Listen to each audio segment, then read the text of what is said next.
নির্বাচিত হওয়ার সাথে সাথেই তারা আবারও ভারতের কসাই খ্যাত নরেন্দ্র মোদীর হাত তাদের কাঁধে চায়।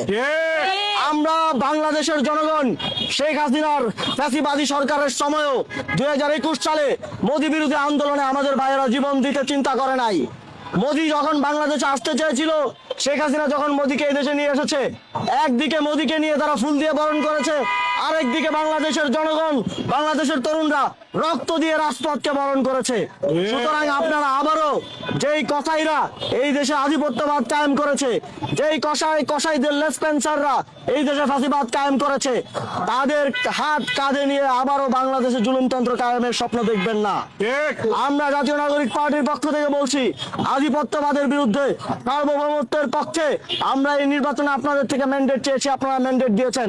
আমরা সেই ম্যান্ডেটের সম্মান অক্ষুণ্ণ রাখবো এবং নরেন্দ্র মোদী যদি বাংলাদেশে কোন সরকারের শপথ গ্রহণ অনুষ্ঠানে আসে, তাহলে আমাদেরকে ভেবে দেখতে হবে আমরা সেই শপথ গ্রহণের নির্লজ্জ অনুষ্ঠানে উপস্থিত হব কি হব না। সুতরাং আপনারা এই দেশকে যারা জুলুমতন্ত্রের শিকার করেছে তাদেরকে সাথে নিয়ে, তাদের আশীর্বাদ পুষ্ট হয়ে এই দেশকে শাসন করার স্বপ্ন দেখবেন না।